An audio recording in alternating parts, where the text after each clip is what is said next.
আজহারুল ইসলামের পক্ষে আগামীকাল সারা দেশে যে বিক্ষোভ, যে যেখান থেকে পারেন যদি নেমে যান, আল্লাহর কসম আল্লাহ রাজি হয়ে যাবে ইনশাআল্লাহ। আপনারা রাজি নেই নামতে কাল?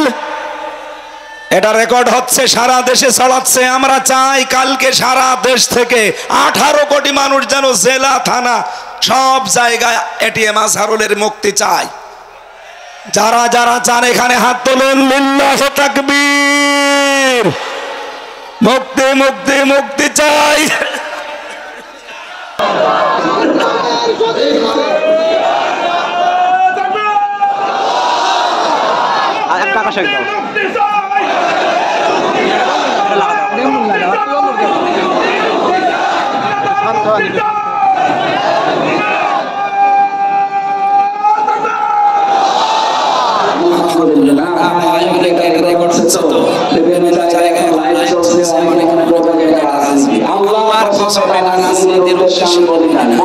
আমার ইমান থেকে 1500 বছর আগে হযরত ওসমান নিরপরাধ ছিলেন, তার পক্ষে দাঁড়িয়ে যদি 1399 জন যারা বায়াত নিচ্ছিল তাদের উপরে আল্লাহ রাজি হয়।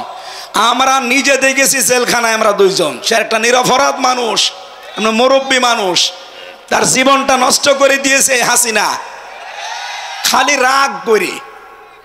কথা বলার শুরুতেই মাজলুম একজন মানুষের পক্ষে আমি কথা বলছি। জিন্দা শহীদ যাকে বলা হয় জনাব এটিএম আজহারুল ইসলাম, কালকে তার রায় আছে। আমরা চাই ফ্যাসিস্টদের যত মামলা ছিল সব মামলা থেকে কিন্তু অনেকেই অব্যাহতি পাচ্ছে, বিশেষ করে লুৎফুজ্জামান বাবর, তিনিও ফাঁসির মামলার আসামি ছিলেন। কথা বলেন না কেন? তাকে যদি ছেড়ে দেওয়া হয়, সুতরাং এখন আর আমাদেরকে হাইকোর্ট দেখাবেন না, এই বাধা এই বাধা, কোনো বাধা নেই। আমরা চাই সব বাধা শেষ, কালকে যেন ওনাকে মুক্তি দেওয়া হয়। এটা চান কারা দেখে? লিল্লাহি তাকবীর।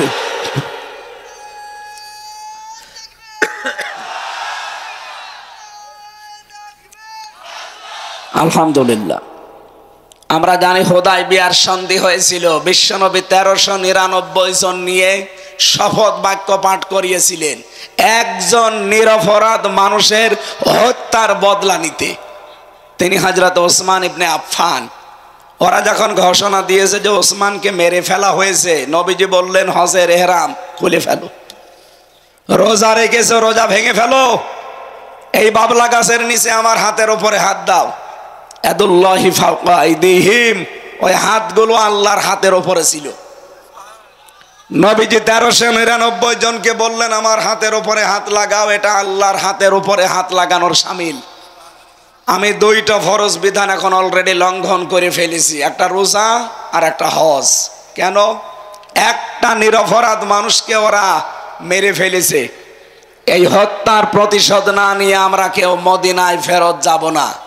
নবীজি একা যেতে পারতেন, প্রতিশোধ নিতে না। 1399 জনকে তিনি বায়াত গ্রহণ করালেন, শপথ বাক্য পাঠ করালেন এবং নিজে সর্বশেষ নিজের এই বাম হাতটা উপরে তুলে দিলেন। সাহাবীরা বলে হুজুর এইটা কি? নবীজি বলেন এইমাত্র কোরআনের আয়াত নাজিল হয়েছে, লাকাদ রাদিয়াল্লাহু আনিল মুমিনিন ইয ইউবাইউনাকা তাহতা শাজারাতি। আল্লাহ অবশ্যই খুশি হয়ে গেছে, খুশি হবে না। রদিয়া এটা মাঝি, এটা পাস্ট, এটা অতীতের সিগা। আল্লাহ বলেন আমি রাজি হয়ে গেছি অলরেডি। কাদের ওপরে? এই মুমিনদের ওপরে, যারা আপনার হাতের উপরে হাত দিয়ে এই গাছের নিচে শপথ বাক্য পাঠ করছে। আমি তাদেরকে 3টা বিষয় দিয়ে দেব। 1 নম্বরে ফাআলিমা মা ফি কুলুবিহিম, তারা যে শপথ নিচ্ছে এটা লোক দেখানো না, এটা মানুষ দেখানোর জন্য না, এটা মন থেকে। এজন্য আমি আল্লাহ ফানসালা সাকিনাতা আলাইহিম, তাদের উপরে আমার সাকিনা আমি আল্লাহ অবতীর্ণ করলাম। ওয়াসাবাহুম ফাতাহান করিবা, এবং তাদেরকে একটা সুপ্রসন্ন নিকটবর্তী বিজয়ের সুসংবাদ দিয়ে দিলাম। সুতরাং হযরত ওসমানের পক্ষে শপথ বাক্য পাঠ করিয়ে যদি নবীজি 1399 জনের উপরে আল্লাহ রাজি হয়ে গেছে ঘোষণা শুনতে পান, আগামীকাল যার রায় আছে তিনিও নিরপরাধ। তার অপরাধ একটাই, অমা নাকামু মিনহুম ইল্লা ইউমিনু বিল্লাহিল আজিজিল হামিদ। তার কোনো অপরাধ নেই, তিনি শুধু একামতে দিনের কর্মী, এটাই অপরাধ। তিনি যদি আজ বামপন্থী দল করতেন তিনি মন্ত্রী হতেন। এক কথা বলেন না কেন? আপনি যান রংপুরের বদরগঞ্জ, তারাগঞ্জে, তার কি জনপ্রিয়তা তার। সুতরাং তিনি বামপন্থী রাজনীতি করলে এখন কিন্তু মন্ত্রী থাকতেন দেশের। শুধু জামাত ইসলামী করার কারণে হিংসার বশবর্তী হয়ে রাগ করে তার জীবনটা আপনারা নষ্ট করে দিয়েছেন। এই জন্য আমরা চাই আগামীকাল নিরপরাধ এই মানুষের পক্ষে 18 কোটি মানুষ আমরা ওই 1399 জনের মতো দাঁড়াতে চাই। ওনাদের উপরে যদি আল্লাহ রাজি থাকে একটা নিরপরাধ মানুষের পক্ষে দাঁড়ানোর কারণে, এটিএম আজহারুল ইসলামের পক্ষে আগামীকাল সারা দেশে যে বিক্ষোভ, যে যেখান থেকে পারেন যদি নেমে যান, আল্লাহর কসম আল্লাহ রাজি হয়ে যাবে ইনশাআল্লাহ। আপনারা রাজি নেই নামতে কাল? এটা রেকর্ড হচ্ছে, সারা দেশে ছড়াচ্ছে। আমরা চাই কালকে সারা দেশ থেকে 18 কোটি মানুষ যেন জেলা থানা সব জায়গায় এটিএম আজহারুলের মুক্তি চাই। যারা যারা চান এখানে হাত তোলেন, লিল্লাহু তাকবীর। মুক্তি মুক্তি মুক্তি চাই।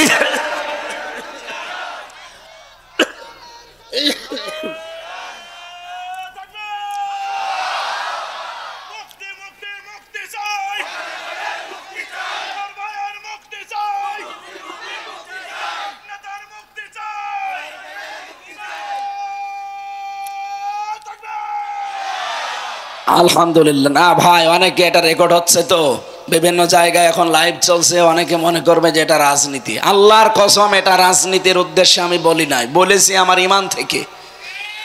1500 বছর আগে হযরতে ওসমান নিরপরাধ ছিলেন, তার পক্ষে দাঁড়িয়ে যদি 1399 জন যারা বায়াত নিচ্ছিল তাদের উপরে আল্লাহ রাজি হয়।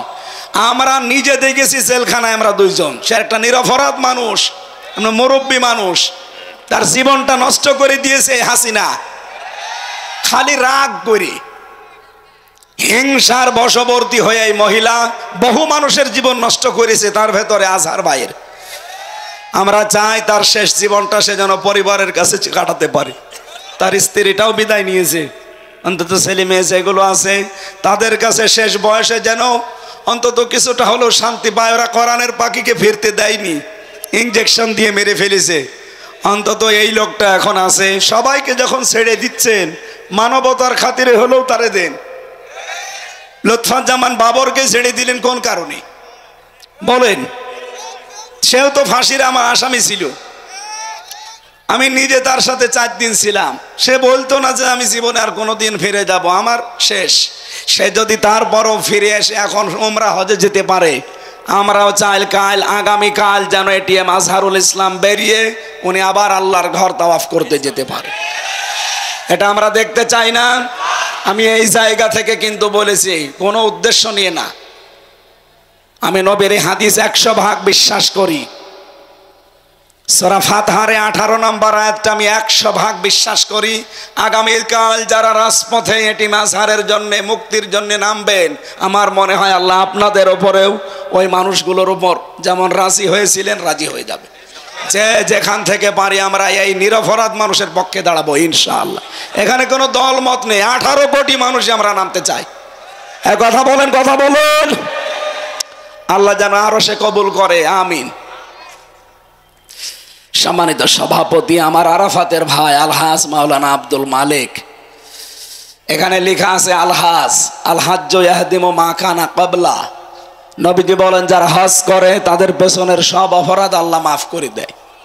কিন্তু 3টা কথা তারা কাবা শরীফ ঘুরতে ঘুরতে বলে, এই কথাগুলো বাংলাদেশে এসে ঠিক রাখা লাগবে। তারা কাবা ঘর তাওয়াফ করতে বলে ইন্নাল হামদা, যত প্রশংসা এখন থেকে করব আল্লাহ তোমার জন্য। এই জন্য হামদের আগে আলিফ লাম আছে, এর আগে ইন্না আছে। যারা আরবি গ্রামার বসে এখানে তো বহু আলেম আছে। আল্লাহ ইন্নাও যদি না দিতাম, আলিফ লামও না দিতাম, তাও অর্থ হয়ে যেত বাংলা। কেন আমি নির্ধারিত করে দিলাম? আল্লাহকে আমি শোনাচ্ছি, আল্লাহ আজকে থেকে যতদিন আমি বেঁচে আছি, আমি তো মরেই গিয়েছিলাম, কারণ যখন আমি সাদা কাপড় পরলাম ওটা তো সাদা কাপড় না, ওটা কাফনের কাপড়। মানুষ মরে গেলে তাকে গোসল দিয়ে সাদা কাপড় পরানো হয়, আর আমি নিজেই মরে গেছি, নিজেই গোসল দিয়েছি, নিজেই কাপড় পরেছি, তার মানে এখন যেই কয়দিন বেঁচে আছি এটা আমার বোনাস হায়াত। কথা বলেন না কেন? এই বোনাস লাইফে যেই কয়দিনই আমি আছি, আমি তোমার ছাড়া আর কারো প্রশংসা করব না। 2 নম্বরে নেয়ামাতা লাকা, যত নিয়ামত আমাকে দিয়েছো আজকে থেকে সব তোমার জন্য ব্যয় হবে। ক্ষমতাও আল্লাহর নিয়ামত। বলেন বলেন, আমি যদি ক্ষমতায় যেতে পারি এই নিয়ামতটা ব্যবহার করব কার জন্যে? আরো জোরে। আমার ব্যক্তিগত স্বার্থে, আমার পারিবারিক স্বার্থে, আমার দলীয় স্বার্থে, আমার গ্রামবাসীর স্বার্থে না, আমি দেখবো এটাকে আল্লাহর স্বার্থ আছে কিনা। এই জন্য হযরতে ইউসুফ নবী কিন্তু দায়িত্ব চেয়ে নিয়েছিলেন, ক্বালা জাআলনি আলা খাসাইনিল আরদি ইন্নী হাফিজুন আলিম। হযরতে ইউসুফ বলেছিলেন, বাদশাহ আপনি আমাকে বাইতুল মালের যে দায়িত্ব অর্থমন্ত্রীর, এইটা আমারে দেন, আমি সংরক্ষণ করতে পারবো এই দায়িত্বটা সুচারুরূপে। সুতরাং বাংলাদেশে ইউসুফ নবীর অনুসারী যারা, ইউসুফ নবীর উত্তরাধিকারী যারা, এই মানুষগুলো যদি এরকম মন্ত্রণালয়গুলো পায়, তারাও যে সংরক্ষণ করতে পারবে তার বাস্তব প্রমাণ এই পাশের জেলা পাবনার মাওলানা মতিউর রহমান নিজাম।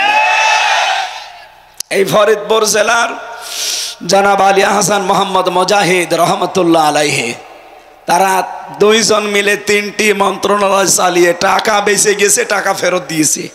এটা পৃথিবীর ইতিহাস তারা পাল্টিয়ে দিয়েছে। কথা বলেন না কেন? আর আমরা কি দেখলাম, ভূমি মন্ত্রীর দায়িত্ব পেয়েছিল চট্টগ্রামের একজন, ওই শয়তানের বাড়ি হচ্ছে 630টা, আর মাওলানা নিজামের বাড়ি এখনো পর্যন্ত মাটির বাড়ি, চারিদিকে টিনের, মাটির দেওয়াল, উপরে টিন দেওয়া, অথচ তিনি মন্ত্রী। কি ছিলেন? একটা মেম্বারের বাড়ি 3 তলা হয়ে যায়, আর মন্ত্রীর বাড়ি এখনো মাটির বাড়ি। এর চাইতে আল্লাহর ওলি আপনি কোথায় দেখতে যান? এগুলো জিন্দা থাকলে আল্লাহর জিন্দা ওলি ছিল, মরে গেছে এখন মরা ওলি। মানুষ আল্লাহর ওলি খুঁজতে যায় সিলেটে, আল্লাহর ওলি খুঁজতে যায় চট্টগ্রামে। কে বলেছে আপনাকে? অর্থনৈতিকভাবে আমার মনে হয়, আমার বিশ্বাস, এই মানুষগুলো ছিল 1 নম্বরে আল্লাহর ওলি।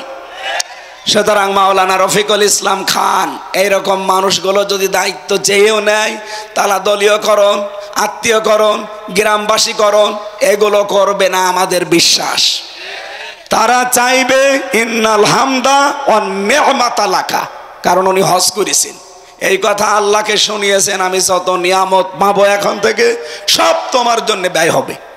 সুতরাং আমি যে বেশি আছি এটা তোমার নিয়ামত, আমি যে ক্ষমতা পাবো ওইটাও তোমার নিয়ামত, সব ব্যয় হবে কার জন্যে? 3 নম্বরে বলা লাগে ওয়াল মুলকা লাকা, আমি যদি রাজ্য রাজনীতি করি আল্লাহ তোমার জন্য করব। এই 3টা কথা বলার পরে আল্লাহ ডাক দেয় শেষে বিদায় তাওয়াফ করার সময়, ওই রফিক এদিকে আয়। সর্বশেষ কথা বলে বাংলাদেশে যা, লা শারিকা লাকা লাব্বাইক, শেষ কথা এটা বলা লাগে, আল্লাহ আমি চলে যাচ্ছি, তোমার আমি গ্যারান্টি দিয়ে গেলাম আমি কিন্তু মুশরিক না, আমি শিরিক করব না জীবনে, আর যাই করি শিরিক করব না। সুবহানাল্লাহ বলতে পারেন নাই? এই 3টা কথার উপরে যারা টিকে থাকতে পারে, বিশ্বনবী তাদের জন্যই জানিয়েছেন আল হাজ্জু ইয়াহদিমু মা কানা ক্বাবলা, ওর পেছনে একটা গুনাহ আল্লাহ আর রাখে না, সব মাফ করে দেয়। এই যে শবে বরাত চলে গেল, সামনে শবে কদর আসতেছে, আল্লাহ সবাইকে মাফ করে দেয় পৃথিবীতে, শুধু 2 শ্রেণীর মানুষ বাদ দিয়ে। 1 নম্বরে যারা মুশরিক, যারা শিরিক করে। 2 নম্বরে যে মানুষগুলো হিংসুক, যারা বিদ্বেষ রাখে। আর এই 2টা গুণ বাংলাদেশে বেশি। আমা ইয়াকুমিনু আকসারুহুম বিল্লাহি ইল্লা হুম মুশরিকুন। হে নবী, আপনি মুসলমান দেখতে পাচ্ছেন, ইমানদার দেখতে পান, হ্যাঁ এরা ইমানদার, কিন্তু অধিকাংশগুলো মুশরিক। এরা ইমানের দাবি করে ঠিক আছে, কিন্তু এরা কি? মুশরিক কারে বলে? এই শবে কদরে যারা মাপ পাননি, শবে বরাতে যারা মাপ পাননি, পাবেনও না সামনে শবে কদরে। কারা তারা? আল্লাহ যেটা পারে ওইটা অন্য কেউ পারে, এই বিশ্বাস যারা করেন তাদের কোনো মাপ নেই। এই কথা বলেন না কেন? সন্তান দিতে পারে কে? আর কেউ পারে? অনেক মানুষ মনে করে না বাবা মনে হয় পারে, এই জন্য তাবিজ কবজ নিতে যায়। অনেকে আবার বলে যে হুজুর আপেল পড়িয়ে দিন। সেদিন ময়মনসিং একজন এসে আমার কাছে বলছে, হুজুর এমন আপেল পড়বেন যেন ছেলে হয়। আমি কি ডাউন করে নিয়ে আসবো? কেন? বলছে আমার শুধু মেয়ে হয়, আমি আপেল নিয়ে এসেছি, আপনি বড় হুজুর এমন ভাবে আপেল পড়েন যেন এই বছরে আমার ছেলে হয়। আপেল আমি ফেলে দিলাম। বলছে হুজুর আপেল কই? ফেলে দিয়েছি। কেন? আরে ভাই আপেল পড়ে যদি ছেলে হইতো আমার 3টা মেয়ে, আমি ম্যাডামরে প্রতিদিন আপেল খাওয়াতাম। কি বিশ্বাস মানুষের! সুতরাং সন্তান দিতে পারে কোনো হামজা, কোনো মাজারে, কোনো আপেলে? কে?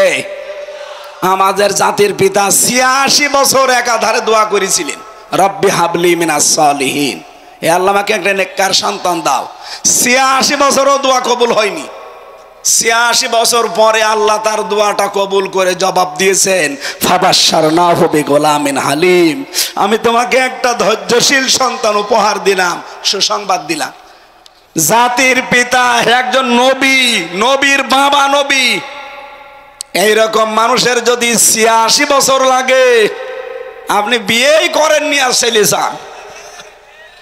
সুতরাং আশা করা বাদ দেন, আল্লাহ যেটা পারে ওইটা অন্য কেউ পারে না। সুতরাং সন্তান কে দিতে পারে? 2 নম্বরে আলা আলাহুল খালকু ওয়াল আমরু, সৃষ্টি যার, আইন চলবে। আরো জোরে বলেন, সৃষ্টি যার, আইন চলবে। এ বাংলাদেশ বানিয়েছেন কে? এখানে আইন চলবে কার? সুতরাং আল্লাহর আইন বাদ দিয়ে যারা নিজেদের বানানো আইন, স্বামীর আইন, দাদার আইন, বাবার আইন, অন্য আইন যারা এখানে কায়েম করতে চান, আপনি মুশরিক। কোন হুজুর নিয়ে আসবেন? নিয়ে আসেন, আমি একেবারে টাটকা কাটছাট কথা বলছি। যারা আল্লাহর আইন বাদ দিয়ে এখানে অন্য কোনো আইন প্রতিষ্ঠা করতে চান, সে যে দলের নামেই হোক, আপনি কিন্তু মুশরিক। আর মুশরিককে আল্লাহ সবে বরাতেও মাফ করে না, সবে কদরেও। সুতরাং এখনই আপনি পাল্টান। আল্লাহর আইন বাদ দিয়ে কোনো আইনের পেছনে আপনি আর থাকতে পারবেন না, তাহলে আপনার নামাজ রোজা সব মাঠে মারা যাবে। কারণ ইন্নাল্লাহা লা ইয়াগফিরু আইয়ুশরাকা বিহি ওয়া ইয়াগফিরু মা দুনা যালিকা লিমান ইয়াশা। আল্লাহ বলেন সব মাফ করে দেব, শুধু শিরিক বাদ দিয়ে। এটা যে শিরিক, এখানে আর কোনো সন্দেহ আছে? সুতরাং আল্লাহর আইনের বিরুদ্ধে যারা আছেন, যে দলের লোক হন ভাই, আমার কোনো ভয় নেই। যারা আল্লাহর আইনে দেশে কায়েম করতে চায় না, সে যদি ফেরেশতা দল নেয় তাও সে মুশরিক। সুতরাং আপনাকে আমি বাঁচানোর জন্য বলছি, আপনি ভুল পথে আছেন। এটা রেকর্ড হয়ে সারা দেশে যাচ্ছে। যার কানে যাচ্ছে সে যদি এটা শোনার পরে গুরুত্ব না দেয়, ও মুশরিক হয়ে মরবে। কি আমার তো বলার দায়িত্ব, আমি বলে দিলাম। আপনার চিন্তা ভাবনার দায়িত্ব ছিল, আপনি করলেন না কেন? আপনি চিন্তা করতে পারেননি যে আলা আলাহুল খালকু ওয়াল আমরু, এটাকে আমার বানানো আয়াত। সূরা আরাফের 54 নম্বর আয়াত। আল্লাহ বলেন সৃষ্টি যার, আইন চলবে। ইনিল হুকমু ইল্লা লিল্লাহ, সূরা ইউসুফ 40 নম্বর আয়াতের মাঝের অংশে আছে। হুকুম দেওয়ার একচ্ছত্র মালিকানা কার? সুতরাং এই দেশে কোনো বাবার হুকুম আর চলবে না, কোনো স্বামীর হুকুম চলবে না, কোনো চাচার হুকুম চলবে না। এখানে আইন চলবে, হুকুম চলবে একমাত্র কার? এর পক্ষে যারা আছে তাদের আল্লাহ মাফ করবে, এর বিপক্ষে যারা আছে তারা মুশরিক। এ সবে বরাতে মাপ পায়নি, সবে কদরেও মাপ পাবে না। এর ভেতরে আর কোনো ভেজাল আছে? এরপরেও যদি কেউ না বোঝার ভান করে থাকেন, এদিকে আসেন, এমন জোরে কানের নিচে 2টা দেব, সব বুঝে ফেলবেন। এত কিছু বলার পরও বলে হুজুর আমি বুঝি নাই। আপনি কি করলে বুঝবেন বলেন? সুতরাং যিনি আজকের সভাপতি, আমার আরাফাতের ভাই, আল্লাহ যেন তাকে ওই 3টা কথা কাবা শরীফ সামনে নিয়ে যেটা বলেছিলেন ওটা ঠিক রাখার তৌফিক দেন, বলেন আমিন। মাহফিলের সহ সভাপতি অনেক মানুষের নাম দিয়েছেন। প্রধান অতিথি সহকারী সেক্রেটারি জেনারেল বাংলাদেশ জামাত ইসলামী, সাবেক কেন্দ্রীয় সভাপতি বাংলাদেশ ইসলামী ছাত্র শিবির এবং নির্বাচিত সিনেট সদস্য রাজশাহী বিশ্ববিদ্যালয়, এই সিরাজগঞ্জ উল্লাপাড়ার কৃতি সন্তান, আমাদের অভিভাবক শ্রদ্ধাভাজন বড় ভাই আলহাজ মাওলানা রফিকুল ইসলাম খান দামাত বারকাতুহুমুল আলিয়া, যত মানুষের নাম দিয়েছেন, আমি একবারে দোয়া করি নাকি? একবারে করি, কারণ আমার গলায় পারছে না তো।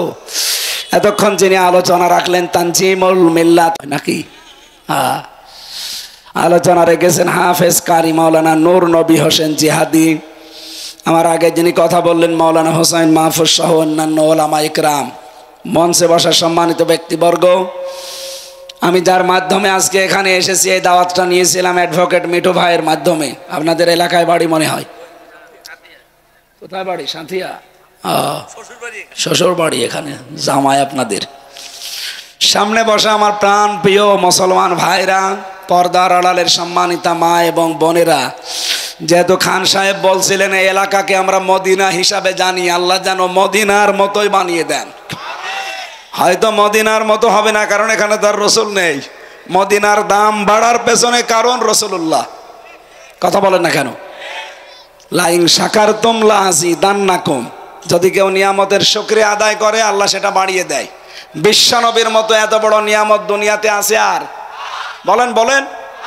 অথচ এসেছিলেন মক্কায়, তারা গুরুত্বই দেয়নি।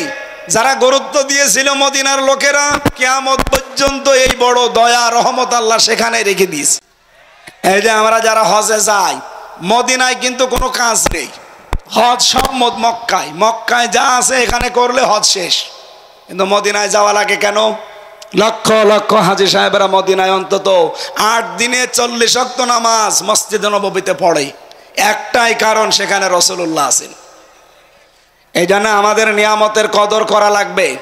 সামনে যেহেতু একটা নিয়ামত আল্লাহ আমাদের দিতে যাচ্ছেন, যত ষড়যন্ত্র হচ্ছিল সব ষড়যন্ত্র কিন্তু আল্লাহ নিজে নস্যাৎ করে দিচ্ছে।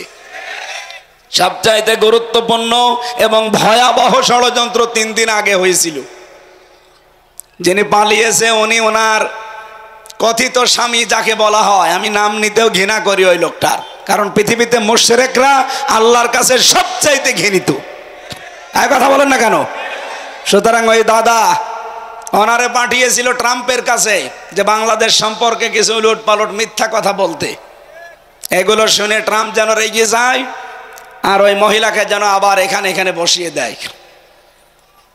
আল্লাহর ইশারা, ওই দিনই ডক্টর ইউনূস আন্তর্জাতিক মিডিয়াগুলো নিয়ে আয়না ঘরে গেছে।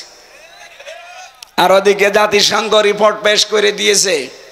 ট্রাম্প দেখছে যে এ বলে কি গো, মাইক্রোসফট এটা রিপোর্ট দিয়েছে 257টা রাষ্ট্র দুনিয়ায় সবচাইতে বেশি মিথ্যা কথা বলে ভারত। আপনারা গত পরশু দিনের রিপোর্ট পেয়েছেন ভয়েস অফ আমেরিকার। তাম দুনিয়ায় যত শাসক ছিল সবচাইতে নিকৃষ্ট শাসকের তালিকায় নাম 1 নম্বরে হাসিনা, 2 নম্বরে বাশার আল আসাদ, 3 নম্বরে বেনিয়ামিন, ওই যেটা ইসরায়েলের যেটা শয়তান। এরকম 100 জনের তালিকা দিয়েছে। 1 নম্বরে কোনটা? সুতরাং আল্লাহ আমাদেরকে বাঁচিয়েছেন। ট্রাম্প শেষ পর্যন্ত ঝাড়ি দিয়ে বলেছে বাংলাদেশ আর হাসিনা নিয়ে আমার কাছে কোনো কথা বলবেন না, ওটা আপনাদের ব্যাপার, আপনারা মিটান। অনেকে আশা করেছিল যে অনেক কিছু খাবো, ওদের বাড়া ভাতে লবণ দিয়ে দিয়েছে খা। এই জন্য আল্লাহ যেহেতু নিজে মোকাবেলা করছেন, দেশটার সামনে আমরা দেখতে পাচ্ছি ইসলামের জয় জয়কার ভাব। আপনারা জানেন বাংলাদেশে সব ইসলামপন্থীরা প্রায় এক হয়ে গেছে। তারা বলতে চাচ্ছে সামনে আমরা ইসলামের একটা বাক্স দিতে চাই। এতদিন আমাদের ব্যবহার করে অনেকেই ক্ষমতায় গিয়ে আমাদেরকে জেলে ঢুকিয়েছে। এবার আমরা আর অত পাগল শামসুদ্দিনা, কে কথা বলেন না কেন? এবার সামনে আমরা নিজেরা সবাই মিলে ইসলামের একটা করে বাক্স দেব। আমরা চাই কোরআনের 500 আইন যেন বাংলার সংসদে কায়েম হয়ে যায়। আগে আমরা জানতাম এই দেশে 100 জনের 15 জন মানুষ ইসলাম কায়েমের পক্ষে ছিল। এখন 100 জনের 66 জন মানুষ চাচ্ছে এই দেশে ইসলাম কায়েম হোক। আপনি আর কিছুদিন যেতে দেন, মাত্র 6 মাস 11 দিন চলছে, আর 6 মাস যেতে দেন, এদেশে 100 জনের 100 জন মানুষ বলবে আমরা ইসলাম এদেশে কায়েম চাই। এইটা আমরা সামনে এই চর্মচোখে দেখতে চাই না। আল্লাহ যেন তৌফিক দেন দেখার, বলেন আমিন। দলমত নির্বিশেষে আমরা যেহেতু এসেছি কোরআন শুনতে, ওই কোরআন থেকে সূরা ফাতিরের 5 নম্বর আয়াত পড়েছি। আমার আজকের আলোচনার বিষয় শয়তানের বন্ধু কারা। শয়তানও কিন্তু বন্ধু বানায়। এ পৃথিবীতে 10 প্রকার নবীর উম্মতের ভেতরে অন্য জাতিবাদ, এদিকে তাকান, ইহুদি খ্রিস্টান মুশরিক মাজুসি বৌদ্ধ যারা আছে সব বাদ, শুধু নবীর উম্মত আমরা দাবি করি যারা, তাদের ভেতরে 10 প্রকার মানুষকে শয়তান বন্ধু হিসাবে গ্রহণ করে। কয় প্রকার? আরো জোরে। এখন আপনি মিলাবেন যে আপনি এই 10 প্রকারের কোন প্রকারে আছেন কিনা। যদি থাকেন আজকে তওবা করে বাড়ি যাওয়া লাগবে, নাকি শেষ করে দেব? দরুদ আর সালাম নবীজির উপরে পাঠ করার মাধ্যমে আমরা আরম্ভ করছি সূরা ফাতির। কোন সূরা? 45টা আয়াত আছে, মাত্র একটা আয়াত পড়েছি, 5 নাম্বার আয়াত। জবান খুলে আগে শয়তানের ওয়াসওয়াসা থেকে আশ্রয় চেয়ে বলেন আউযু বিল্লাহ।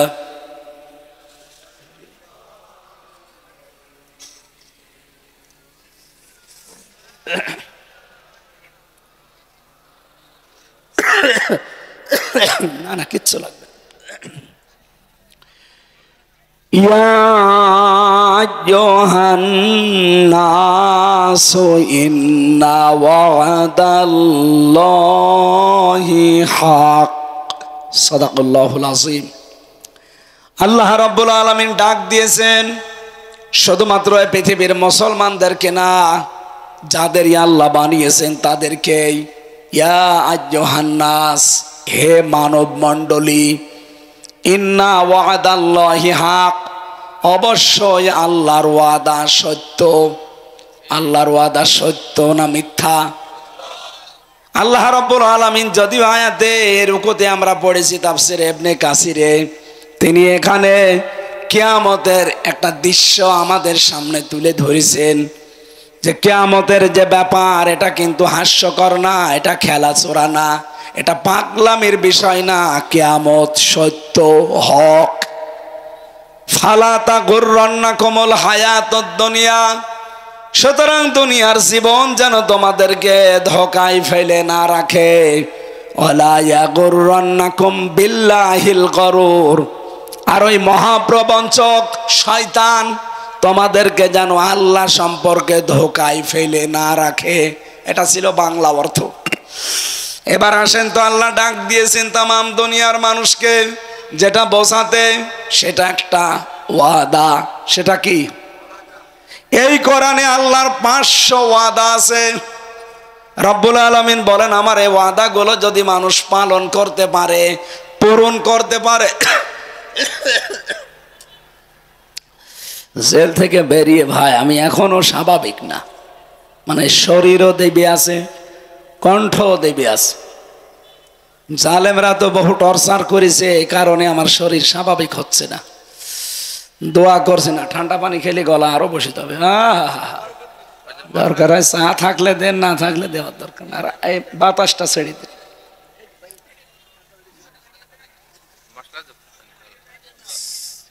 চার ভেতরে তো আবার মশা পড়িস।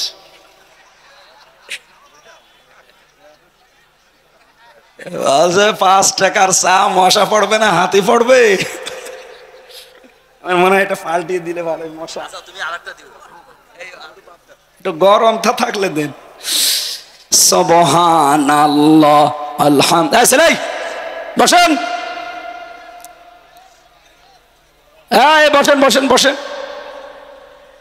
আপনার জন্য যদি ডিস্টার্ব হয় না কারো, সুবহানাল্লাহ আলহামদুলিল্লাহ লা ইলাহা ইল্লাল্লাহ, সুবহানাল্লাহ আলহামদুলিল্লাহ লা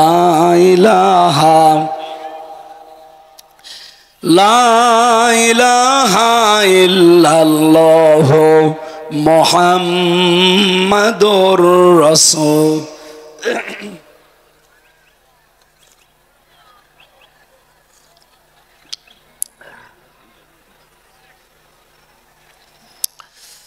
আমার ভাইরা, আল্লাহ যেহেতু তামাম দুনিয়ার মানুষদের কাছে ওয়াদা দিয়েছেন, পুরা কোরআনে কয়টা বললাম? আল্লাহর এই 500 ওয়াদার ভেতরে কোনো সন্দেহ আছে? আল্লাহ পাক 1 নম্বরে ওয়াদা দিয়েছেন, এই জমিনে যারা আছে এই মানুষগুলোর জন্য প্রথম ওয়াদা হচ্ছে ওয়াদাল্লাহুল্লাযীনা আমানু মিনকুম ওয়া আমিলুস সলিহাত লা ইস্তাখলিফান্নাহুম ফিল আরদ কামা ইস্তাখলাফাল্লাযীনা মিন ক্বাবলিহিম। সূরা নূরের ভেতরে আছে রব্বুল আলামিন জানিয়েছেন, আমি তোমাদের সাথে ওয়াদা করলাম তোমাদের ভেতরে যারা ঈমান আনবে আর ঈমানের দাবি অনুযায়ী যারা ভালো ভালো কাজের আঞ্জাম দেবে, আমি আল্লাহর প্রথম ওয়াদা লা ইস্তাখলিফান্নাহুম ফিল আরদ, লামে তাকিদ নুনে সাকিলা। আল্লাহ বলেন আমি গ্যারান্টি দিয়ে বললাম এই জমিনের শাসন ক্ষমতা আমি তাদেরকে দেব, যেমন তাদের পূর্বে যারা ছিল তাদেরকে এই 2টা শর্ত মানার কারণে দিয়েছিলাম। হযরত ওমরকে যেমন দিয়েছিলেন, আবু বকরকে দিয়েছিলেন, হযরত ওসমানকে দিয়েছিলেন, হযরত আলী রিদওয়ানুল্লাহি তাআলা আলাইহিম আজমাইন তাদেরকে দিয়েছিলেন। ওই আল্লাহ ঠিক ওই রকমই এখনো আছে। কথা বলেন না কেন? উনি এখন ওই রকমই আছেন, একটু হালকা দুর্বল হয়ে গেছে? উনি ওই রকম নেই নাকি রওশনের সাথের মতো একটু দুর্বল? এমন গৃহপালিত বিরোধী দল ছিল, আমার মনে হয় এই রওশনের সাথে ঠেলা দিলেই পরিচিত। আমি যেটা এখান থেকে আপনাদের বোঝাতে চাই, আমাদের পূর্বপুরুষ যারা, তাদেরকে যদি আল্লাহ এই 2টা শর্ত মানার কারণে জমিনে শাসন ক্ষমতা দেয়, মাস্ট বি আমাদেরকে এই 2টা ওয়াদা যদি আমরা পূরণ করতে পারি, শর্ত যদি মেনে নিতে পারি, আল্লাহর প্রথম ওয়াদা আল্লাহ পূরণ করবেই। ইন্না ওয়াদাল্লাহি হক, আমি আল্লাহর ওয়াদা কি সত্য। সুতরাং এই ওয়াদার সামনে আমরা দেখতে চাই, কিন্তু আমাদের আবার 2টা গুণ লাগবে না? বলেন বলেন। ওয়ালা তাহিনু ওয়ালা তাহজানু ওয়া আনতুমুল আ'লাউনা ইন কুনতুম মুমিনিন। সূরা আলে ইমরানে আল্লাহ জানিয়েছেন, কোনো চিন্তা নেই, কোনো ভয় নেই, তোমরাই বিজয় হবে সামনে যদি মুমিন হতে পারো।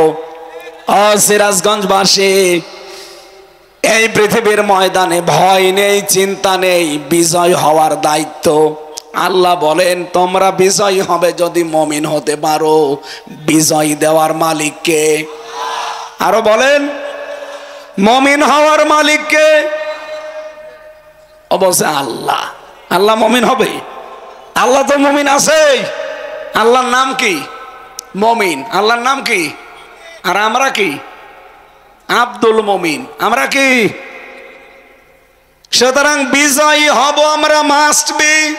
শর্ত আল্লাহ দিয়েছেন ইন কুনতুম মুমিনিন, ইনের শর্তিয়া যদি আমরা মুমিন হতে পারি, তাহলে আজকে থেকে আমাদের চেষ্টায় থাকবে এইটা, আল্লাহর এই ওয়াদা 500 আমরা অন্তত প্রথম ওয়াদা, উনি যেহেতু লা ইস্তাখলিফান্নাহুম ফিল আরদ, তোমাদেরকে অবশ্যই আমি জমিনের শাসন ক্ষমতা দেব, এ ওয়াদা করলেন কে?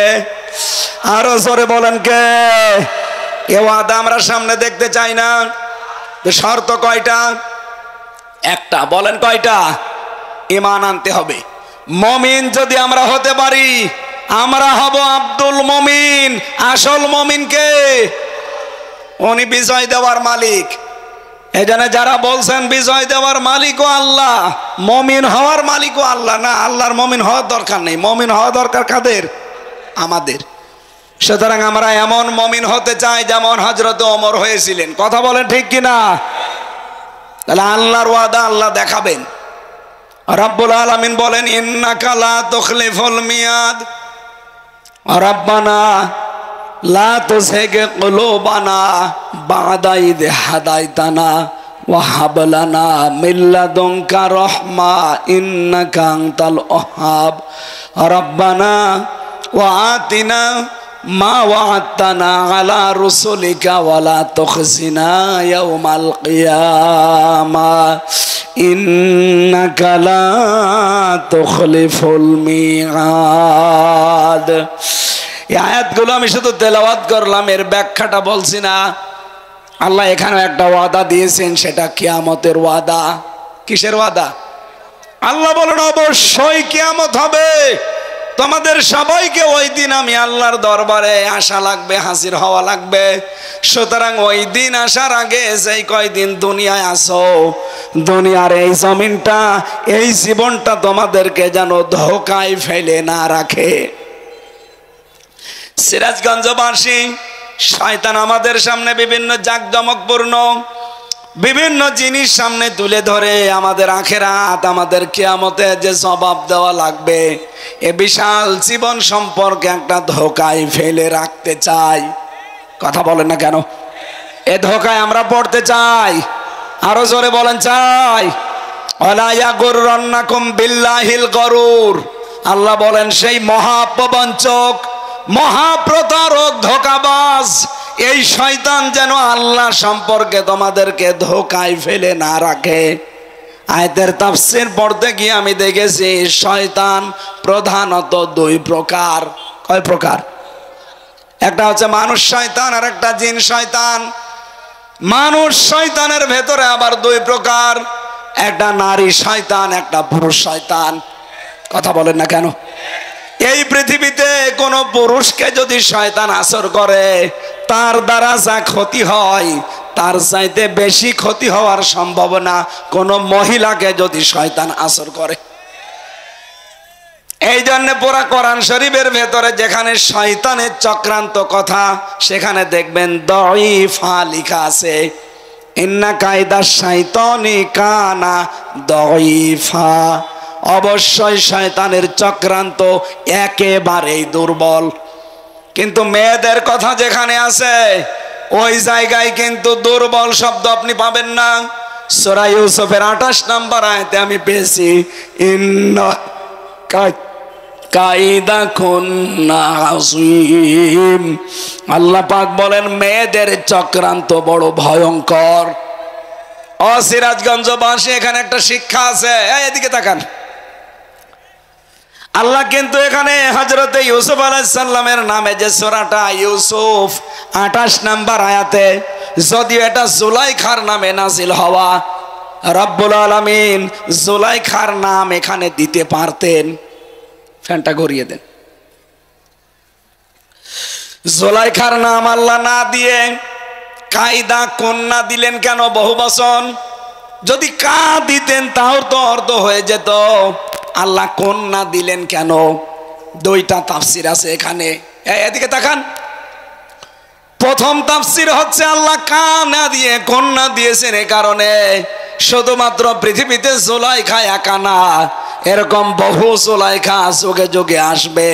তারা ইউসুফ নবীর অনুসারী যারা, অনুগামী যারা, ইউসুফ নবীর মতো যারা চরিত্র অর্জন করবে, তাদের চরিত্রে কলঙ্ক দেওয়ার জন্য এরকম জুলিখা আরো আসবে। এ পৃথিবীতে ওই জুলিখার পরে আর জুলিখা আসে নাই। কথা বলেন, এসেছে কিনা? আমাদের দেশে একজন তার উত্তরসূরি ছিল, উনি হযরতে ইউসুফকে ধর্ষণের মামলা দিয়েছিল। এই জুলাইখা, আপনি তাকান, আল্লামা সাঈদীর নামে সর্বশেষ মামলা ধর্ষণের মামলা। অ্যাডভোকেট তাজুল ইসলাম উনি জিজ্ঞাসা করছিলেন ওই মহিলাকে, যে মেয়ে মাওলানা সাঈদী আপনাকে ধর্ষণ করেছে? বলছে জি হ্যাঁ। আপনার জন্ম তারিখ কত, কোন সালে আপনি জন্ম নিয়েছেন? মেয়েটা বলছে আমি জন্ম নিয়েছি 1975 সালে। ধর্ষণ করেছে কত সালে? বলছে 1971-এ। অ্যাডভোকেট তাজুল ইসলাম ওই দিনই বলেছিলেন, মাননীয় আদালত এই পয়েন্টটা লিখে রাখেন, ও জন্ম 75-এ, ধর্ষিত হয়েছে 71-এ, এটা কি রুহের জগতে?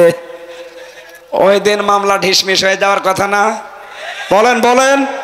কিন্তু পুরাটা তো সাজানো, ট্রাইব্যুনালও সাজানো, বিচারপতি সাজানো, আসামিগুলো সাজানো, সাক্ষীগুলো সাজানো। ওইগুলো তো আসামি হওয়ার কথা না, ধরে ধরে সাজিয়ে আসামি বানিয়ে দিয়েছে। রায় দিচ্ছে, রায়ও সাজানো। এই কথা বলেন না কেন?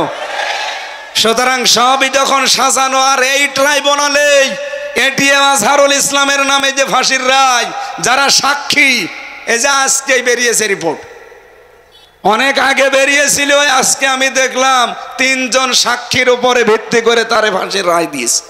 একজন সাক্ষী দেখেছে 6 মাইল দূর থেকে, আর একজন দেখেছে 3 মাইল দূর থেকে, আর একজন দেখেছে 1.5 মাইল দূর থেকে। এই হচ্ছে সাক্ষী। ওই 75-এ জন্ম, 71-এ ধর্ষিত, ওই রকম হয়েছে। এই কথা বলেন না কেন? সুতরাং আমরা চাই এগুলো সব যেহেতু বানোয়াট। আর আজহারুল ইসলাম তিনি বিপ্লবের সৈনিক ছিলেন, বিপ্লবের মাধ্যমে যেহেতু এ সরকার, আর বিপ্লবের অগ্রনায়ককে আপনি এখনো পর্যন্ত জেলে রাখবেন কোন কারণে? আমরা চাই আগামীকাল আমরা তার মুক্তি চাই এবং মুক্তি দিতে হবে। অনেকে মনে মনে করছে, এমনকি কথা অনেকে বলছে এটা ওদের মুখের কথা, এরকম বলে থাকে না। এদেশে একামতে দিনের দায়িত্বে যারা আছে, আল্লাহর কসমে কোরআন আমি মাথায় নিয়ে বলতে পারি, মন থেকে, সব না, কিছু মুনাফিক আছে, মন থেকে যারা একামতে দিনের দায়িত্ব পালন করে, তারা যদি একবার মুখ দিয়ে কিছু বলে না, ওটা কিন্তু তাদের মুখের কথা না, ওটা মনের কথা। আর একবার যেহেতু বের হয়েছে, এটা আমিরে জামাতের মুখ দিয়ে, এটা বাস্তবায়ন কালকে হওয়াই লাগবে, নয়তো কি হবে আমরা জানি না। এই কথা বলেন না কেন? উনি তো যা মুখ দিয়ে বলে ওটা ওনার মুখের কথা না, ওটা মনের কথা। সুতরাং সেলিমউদ্দিন ভাই মুখ দিয়ে বলেছে, অনেকে বলছে এরকম বলেই থাকে। কিসের বলে থাকে আপনি কালকেই দেখতে পাবেন। খালি আমরা বলি না, মুখ দিয়ে যেটা বলি ওইটা আমার মুখে এবং মনে এক কথা। আমরা চাই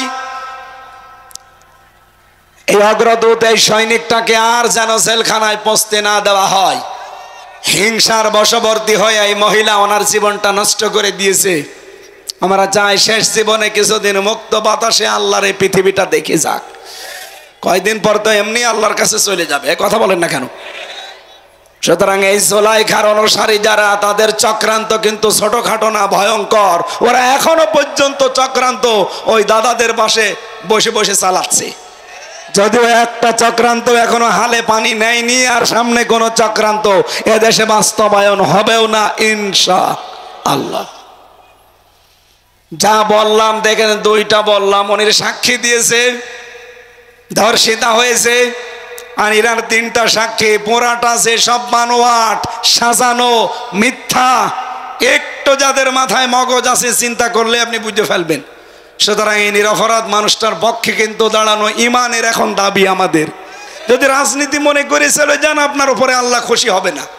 কারণ অন্যায় কাজ দেখলে আপনাকে অবশ্যই বাধা দেওয়া লাগবে হাত দিয়ে।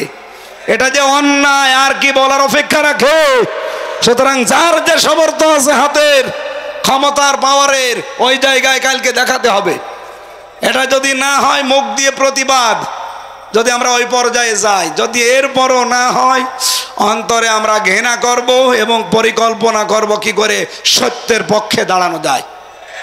সুতরাং কিয়ামত সত্য না মিথ্যা? আরো জোরে বলেন। শয়তান মেয়েদের ভেতরে যেগুলো আছে, এগুলো যে কত ভয়ঙ্কর। নবীজি বলেন, কোন শয়তান যদি পরিবারে কোনো মহিলার উপরে ভর করে, ওই পরিবারটা পুরো ধ্বংস হয়ে যায়। এই বাংলাদেশে যেই পরিবারে মহিলা শয়তানের আসরে পড়েছে, ওই পরিবার আর পরিবার নেই, পুরাটা একটা মিনি জাহান্নাম হয়ে গেছে। দেখতে উপরে মনে হয় ভালো, না, ভালো নেই। আজ হাজারো পুত্রবধূ বসে আছে বিভিন্ন মহিলা প্যান্ডেলে। সম্মানিতা মা বোনেরা, আপনাদেরকে হয়তো শয়তান আক্রান্ত করেছে, নাই তো নিজের মা বাবাকে যেই নজরে দেখেন, শ্বশুর শাশুড়িকে আপনি ওই নজরে দেখতে পারেন না। কোন কারণে? এটা শয়তানের একটা চক্রান্ত। এই কথা বলেন না কেন? অনেকে মনে করে আমি নামাজ পড়ি, রোজা রাখি, কালো বোরকা পরি, আমি জান্নাত পাবো না। কে পাবে? কে বলেছে আপনি? আপনার শ্বশুর শাশুড়িকে নিজের মা বাবার মতো মনে করা লাগবে। আমি একজন স্বামী, এইটা একটা স্বামী। যত স্বামী আছে এখানে এবং সারা পৃথিবীতে যত স্বামী আছে, সব স্বামীর পক্ষ নিয়ে আমি আজকে বলছি, কোন স্ত্রী যদি তার স্বামীর মন পেতে চায়, আল্লাহর কসম তার স্বামীর মা বাবাকে নিজের মা বাবার মতো মনে করা লাগবে। না তো জীবনেও স্বামীর মন আপনি পাবেন না। হ্যাঁ, উপরে উপরে আপনাকে ভালোবাসতে পারে, কিন্তু ভেতরে ভেতরে সে মানসিক রোগী হয়ে যাবে। এরকম মানসিক রোগী সিরাজগঞ্জে নেই? কার কার বউ এরকম মন ছোট, হাত তোলেন তো। এভাবে হাত তোলা ঠিক না, এটা রেকর্ড হচ্ছে। সম্মানিত মা বোনেরা, বহু স্বামী কিন্তু হাত তুলে ফেলেছে। আশা করছে আপনি আচরণ সামনে আর করবেন না। আপনার শ্বশুর শাশুড়ি হবে আপনার কাছে আপনার মা বাবার মতো। আমি কয়েকদিন আগে নীলফামারী গিয়েছিলাম, যে দেখে একটা বৃদ্ধাশ্রম, এই কোলে 25 জন মা, এই কোলে 25 জন বাবা বসে আছে, চোখ দিয়ে টলমল করে পানি পড়ছে। আমি দুইজনের সাথে কথা বললাম, একজন বলছে আমার ছেলে ডিসি, আর একজন বলছে আমার ছেলে আমেরিকায় থাকে। আপনারা বলছে 3 বছর আমরা পড়ে আছি, ছেলে মাঝে মাঝে টাকা পাঠায়, আমার বউ মা শুধু ঘ্যানর ঘ্যানর করে আর বলেছে ওই বুড়ি যদি বাড়ি থাকে তোমার ভাত আমি খাবো না। বাধ্য হয়ে ছেলে আমার ডিসি আমারে রেখে গেছে এখানে। আপনি চিন্তা করতে পারেন, এই সিরাজগঞ্জ পুরা জেলা চালায় একটা ডিসি, সেই ডিসির মা এখন পড়ে আছে বৃদ্ধাশ্রমে 2 দিন 3 দিন না 3 বছর। এই পুত্রবধূর ছোট মনের কারণে। বাড়িতে থাকলে কি হইতো, সে শেষ বয়সে একটু নাতি নাত করে একটু আনন্দে থাকতে চায়। এই কথা বলেন না কেন? বৃদ্ধাশ্রমে যারা আছে তারাই কিন্তু এইটা চায়, খুব বেশি তাদের চাহিদা নেই। কিন্তু এই পুত্রবধূদের ছোট মনের কারণে আজ হাজারো সন্তান মা বাবাকে হয় আলাদা করে দেয়, নাই বৃদ্ধাশ্রমে রেখে আসে, নাই বড় ছেলের আন্ডারে দিয়ে দেয় নেন। অথচ এই মার পেটে 8টা 10টা 15 20টা সন্তান জায়গা হয়েছে, আর এই 20টা সন্তানের বাড়িতেও মায়ের জায়গা হয় না। 7 দিন শুধু পালাপালি করে খাওয়ায়। আপনি মানুষ, আরো তো মাকে নিয়ে কাড়াকাড়ি করা দরকার। নবীজি জানিয়েছে যে মায়ের পেছনে খরচ করে ওটা খরচ না, ওটা সাদগা। কোন বউ যদি চায় যে আমার স্বামী আরো বেশি দিন বেঁচে থাক, আমার স্বামীর সম্মান মর্যাদা টাকা পয়সা আরো বেশি দিন বেড়ে যাক, সেই বউ যেন স্বামীকে বলে স্বামী তুমি যাই করো রক্তের সম্পর্কগুলো ঠিক রাখো। একটা মানুষের সাথে সবচাইতে বেশি রক্তের সম্পর্ক তার মা বাবার, আর সেই মা বাবাকে আপনি দেখতে পারেন না। সম্মানিত পুত্রবধূ যারা আছেন, সম্মানিতা মা এবং বোনেরা, হয়তো মন খারাপ হচ্ছে যে হুজুর যেন জীবনার এলাকায় না আসে। আমার আর আসার দরকার নেই, কিন্তু আপনি নিজেকে সংশোধন করেন। সত্যি কথা বলছি, আপনি স্বামীর মন জীবনেও পাবেন না। হ্যাঁ, ওপরে ওপরে সংসার করার জন্যে ছেলে মেয়ে হয়ে গেছে, এখন মন থেকে কি করা যাবে একটু মেনে নেয়। কিন্তু মা বাবাকে যে কষ্ট আপনি দিচ্ছেন, অনেক মা বাবা এরকম আছে, এটা মা বাবা না, এটা ডাইনি। নিজের মেয়ে দোষ করলে মাফ করে দেয়, কাজ না জানলে কাজ শিখিয়ে দেয়। আর অন্যের একটা মেয়ে এসেছে, কিছু হলে আগে ছেলের কানে কানে তুলে দেয়। এইরকম ডাইনি মা দেশে নেই? এই মহিলা ব্যান্ডের এরকম ডাইনি মহিলা কারা আছেন? হাত তোলেন তো। তুলেছে? হাত তুলেছে না? শাশুড়ি যারা বসে আছেন, শুধু নামাজ পড়ে রোজা রেখে কালো বোরকা পরে জান্নাত যেতে পারবেন না। মাস্ট বি আপনাকে ওই মেয়েটাকে নিজের মেয়ের মতো মনে করা লাগবে। আমরা তো চাই পরিবারটা একটা মিনি জান্নাত হয়ে যাক। এই কথা বলেন না কেন? কিন্তু শয়তান যেহেতু মেয়েদেরকে আসর করে, আর শয়তান কোন মহিলাকে যদি একবার ধরে, ও কি জিন শয়তান থাকে না ভয়ঙ্কর শয়তান হয়ে যায়? পরিবারটা নষ্ট হয়, সমাজ নষ্ট হয়, আর রাষ্ট্রের প্রধান ছিল, রাষ্ট্রটাও নষ্ট করে ফেলিস। এই জন্য নবীজি জানিয়েছেন, ওই জাতি কখনো সফল হতে পারে না সেই জাতির নেতৃত্বে কোনো মহিলা আছে। আজ 54 বছর আমরা আজ সফল হতে পারি না, আমার মনে হয় এই কারণে, কারণ নবীর কথা মিথ্যা হবে না। এই জন্য আগামী থেকে ক্ষমতার চেয়ারে কোনো মহিলা বসতে পারবে না। এটা আপনারা চান না? এটা রেকর্ড হয়। কারা কারা চান দেখি? লিল্লাহে তাকবীর।